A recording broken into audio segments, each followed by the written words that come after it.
Welcome, everybody. We are discussing in the week of Somerset Maugham, Cakes and Ale, his 1930 novel about really two writers. So it's a writer talking about two writers, and I would say it's probably Thomas Hardy and another writer named Hugh Walpole, but you don't know who Hugh Walpole is today. Why? Probably because of this book. It's really hard for me to talk about this book without talking about Hardy.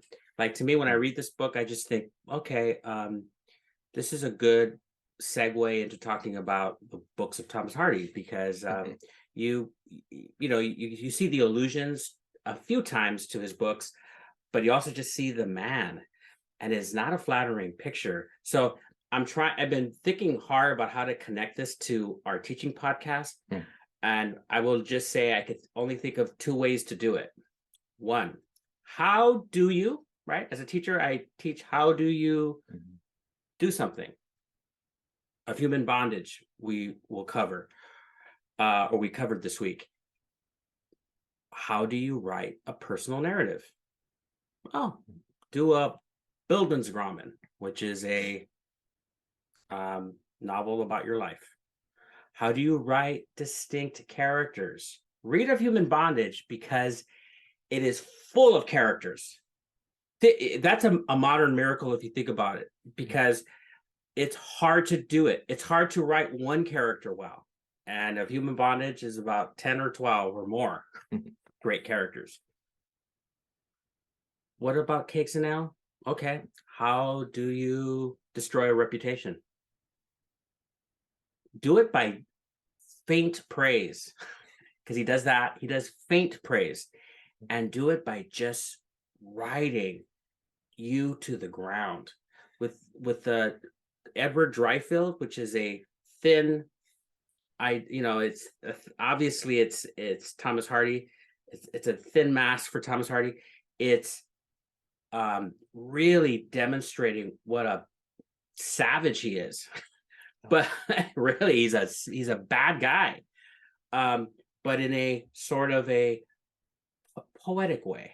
He's bad, And in the case of Hugh Walpole, Roy Keir, again, he destroys his reputation with faint praise and just insults. And so, I'll give an example right now, a couple of examples, but I think it's the book is praised by being the first of its kind, in the sense that it you kind of see the underbelly of the literary world and how the machinations of that world work. So it's one of those books that kind of came out and showed you that, and it kind of gave you some gossip, and a lot of books came out after that dealt with that and were kind of like biographies, novelization forms. And I think Mom was the first of its kind to do that with this book, Cakes and Ale. And it comes from that title comes from a Shakespeare quote, I think Twelfth Night. What? Because we're virtuous now, we can't have cakes and ale? And I think it's the idea of the Edward Dryfield character. And this is my thought about why that title is. The Edward Dryfield character and his wife like to party. They like to drink. They like to have fun. The wife a little bit more than the Hardy character. And I'll shut up now. What you think of the book? I loved it. And when Somerset Maugham is asked what's his favorite book, he definitely would say that he knows Of Human Bondage is. Well, he wouldn't say that because he's long past, but he said it. Maybe no, he said it at one time, right, that was his book that people remember him from. Everybody remembers that one book he wrote, right? But he goes, this was his favorite, and his personal favorite. Right. And so I could see why. The characters are rich. There's this character you just mentioned, Rosie Driffield, who is she just seems zany and crazy and wild, but you don't know that she has a history, and it starts unraveling as the book goes, that this woman who seems to not be that deep is very deep. and you start realizing, oh, this person has a history.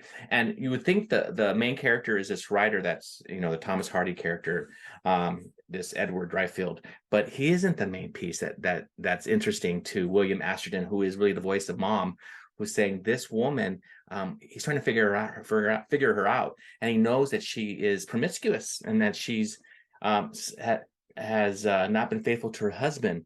But then you start realizing, well, what's her story? And then, as I don't want to spoil it, we probably shouldn't spoil the ending, but that I just was totally wrapped in that, and that, like you said, Ruben, that this competition of, when I say competition, I mean it's not, they're not saying, oh, we're in a competition, but the way he writes, you say, wow, is he in the same scale as Hardy? And I would say yes, and I think he's doing that. He's saying, hey, because in the book, the Thomas Hardy character kind of dismisses him, not so much dismisses him verbally, but doesn't refer to him like he is in his same playing field, right? And I think that kind of gets him a little bit, Mom, as he's being the voice of William Asterton.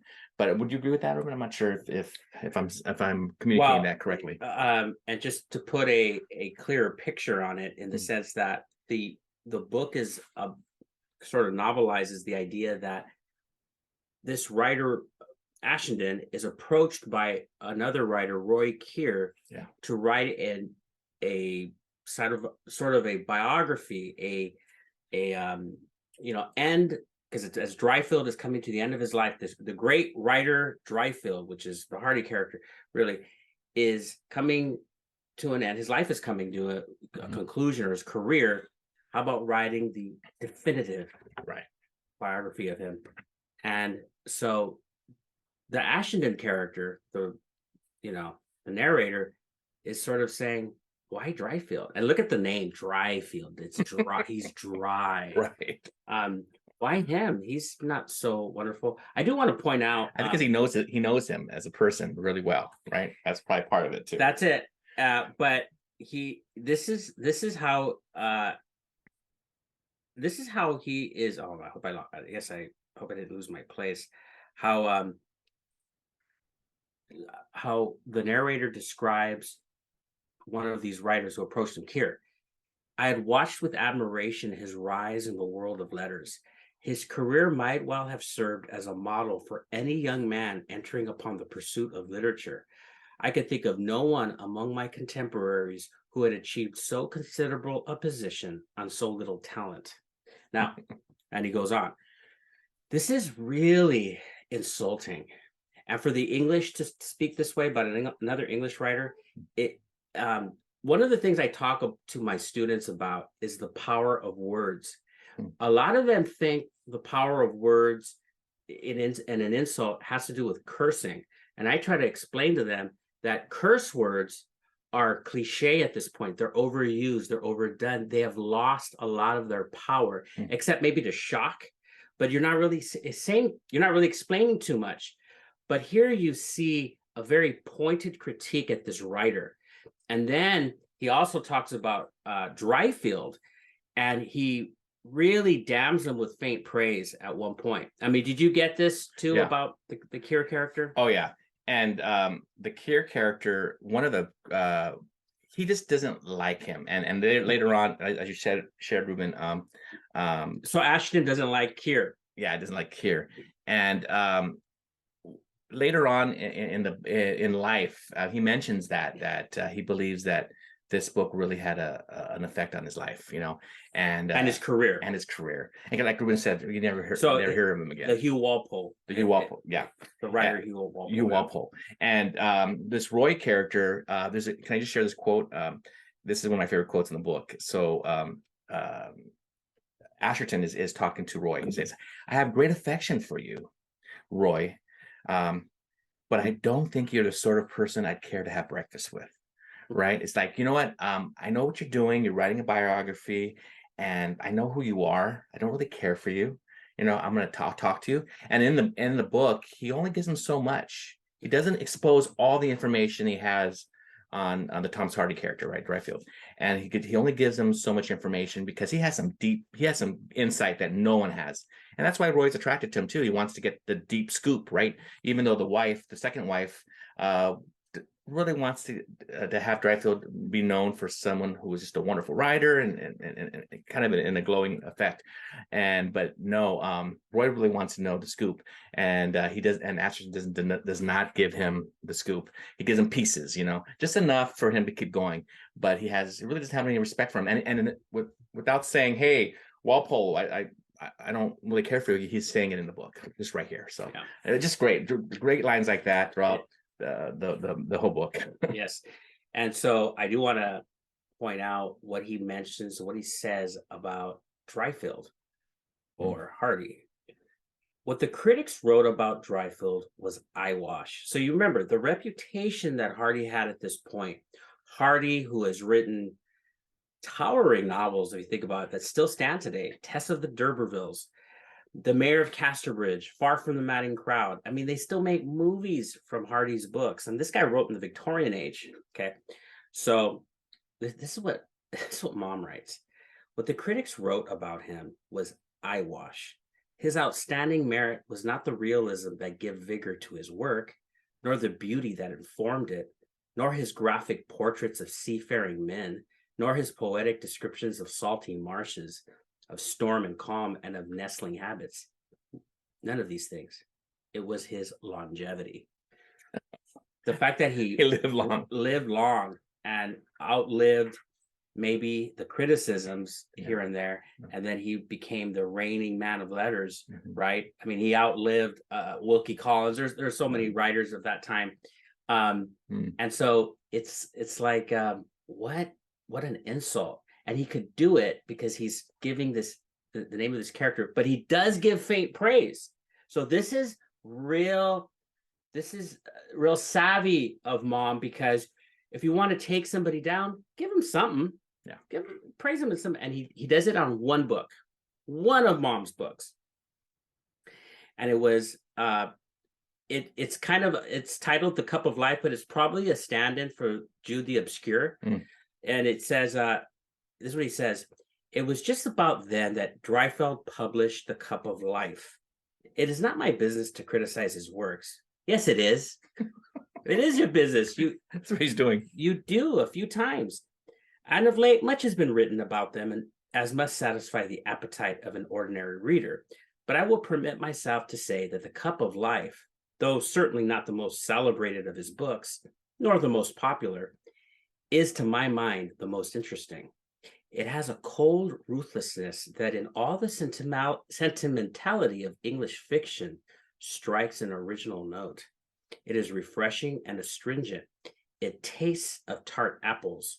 It sets your teeth on edge, but it has a subtle, bittersweet savor that is very agreeable to the palate. Of all of Dryfield's books, it is the only one I should like to have written.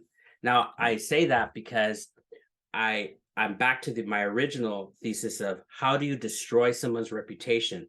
Don't forget to say something nice before you bring them down. Yeah. I mean, I think to be fair to Hardy, he was going through some struggles in his real life when he wrote Jude, or at least reflecting on a personal thing that he and Rosie went through. I don't want to spoil what they went through, but they had a tragedy in their lives, and it really Hardy is able to write it in books. His wife Rosie, the Dryfield, I'll say Dryfield, the character's Dryfield. His wife Rosie isn't a writer, so how is she able to share her grief and her hurt? She is promiscuous. She sleeps around. She leaves him, and she goes to somebody who she loves, because these two people went through something really terrible, right? And so I think that's sometimes what artists could do, right? If you're a painter, you paint something you're going through. If you're a writer, you write. And both these writers, to be fair, Mom and Hardy, they wrote from life experiences, and that's what made them great. Well, and Mom praised him.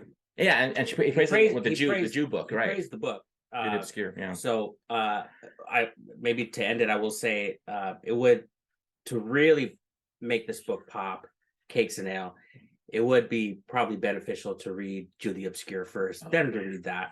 Then read Cakes and Ale. I think you get a lot. I think you should read all of Hardy's books. I think he's great. Can I say one thing though, Ruben, before I forget?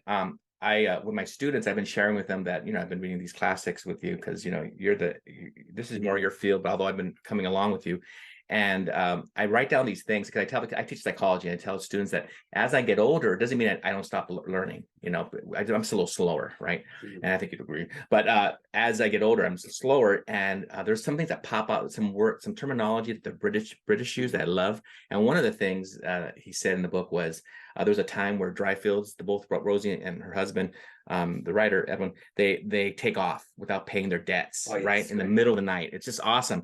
And all along, Atherton's uncle didn't really care for these two people, right? I guess they're below them, even though they're writers, and they just take off with no money, right? And they don't pay their debts. And the term that's used is shooting the moon, right? And I go, I've never heard that before. They shot the moon, but it's a term that people did use back then, because it's when you don't pay your debts and you leave town.